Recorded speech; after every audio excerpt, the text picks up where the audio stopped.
Nous avons vu dans la vidéo précédente les points faibles des systèmes classiques de gestion de données. Voyons maintenant quelles réponses sont apportées à ces limitations par la mouvance NoSQL. NoSQL, on dit aussi Not Only SQL, pour insister sur le fait que ce n'est pas nécessairement interprété comme un rejet des systèmes traditionnels, est un terme assez vague désignant un ensemble de SGBD alternatifs faisant d'autres compromis que les systèmes classiques.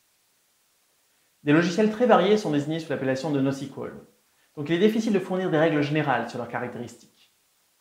De manière grossière, ces systèmes cherchent à fournir soit des modèles de données différents du modèle relationnel, soit des performances extrêmes, soit un passage à l'échelle transparent qui permet de gérer de gigantesques volumes de données. Pour permettre ces nouvelles fonctionnalités, les caractéristiques classiques des SGBD sont abandonnées. En particulier les garanties acides ou la possibilité d'effectuer des requêtes complexes. La première grande gamme de systèmes NoSQL est formée de ceux proposant une organisation des données non triviale, mais différente du modèle relationnel. Ces systèmes fournissent encore la possibilité d'effectuer des requêtes complexes, adaptées au modèle considéré, parfois grâce à un langage standard.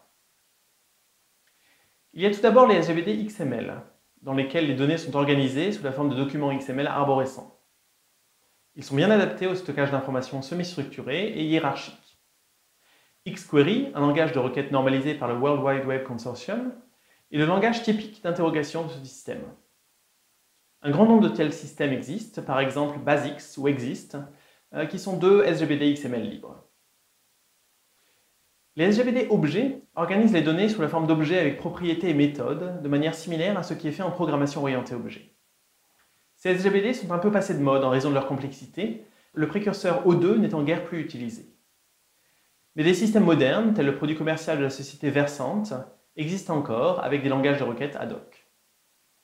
Les SGBD graphes sont très populaires pour représenter des données graphiques, comme les réseaux sociaux, les réseaux de transport, ou encore des réseaux d'interaction biologique. Les données sont réparties sur des nœuds reliés les uns aux autres par des arêtes, avec des annotations sur nœuds et arêtes.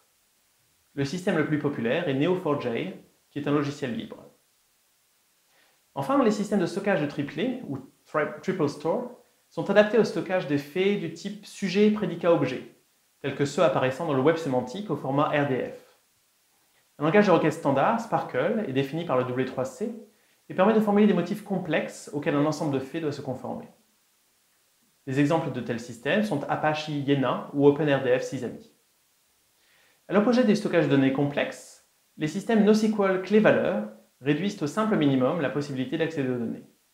Le format de données est un couple clé-valeur et les opérations disponibles sont de rechercher une valeur étant donné une clé ou d'ajouter un nouveau couple clé-valeur. Ces systèmes mettent l'accent sur des performances extrêmes et sur un passage à l'échelle sans surcoût. Le débit et la latence obtenus par ces systèmes sont parmi les meilleurs. Certains de ces systèmes sont basés sur l'utilisation d'une table de hachage distribuée. C'est le cas par exemple de Dynamo d'Amazon, qui s'appuie sur une architecture similaire au système CORD. Voldemort, utilisé par LinkedIn, est grosso modo un clone libre de Dynamo.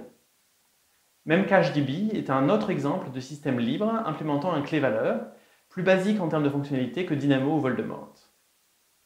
Assez similaires au système clé-valeur, les systèmes NoSQL orientés documents permettent d'accéder à des documents au format XML, JSON ou encore YAML, étant donné un identifiant.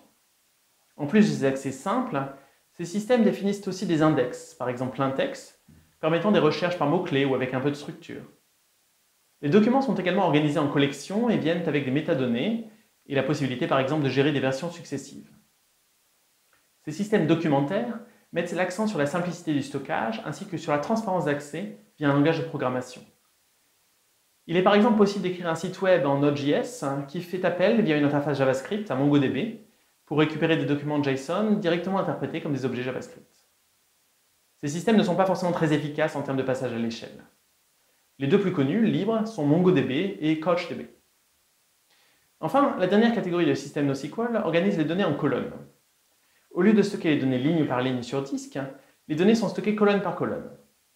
Ce simple changement permet une amélioration de performance pour beaucoup d'applications, qui se contentent de parcourir la même colonne ou le même ensemble de colonnes.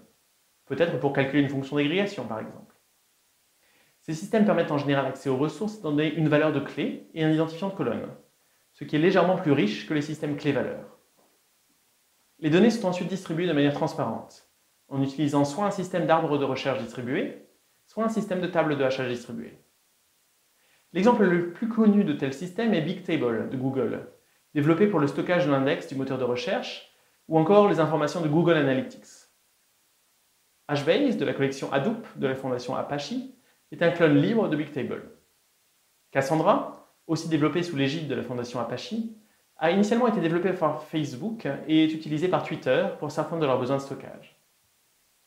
La société Vertica fournit une base de données orientée colonne, particulièrement utile pour les applications nécessitant une agrégation rapide des données par colonne.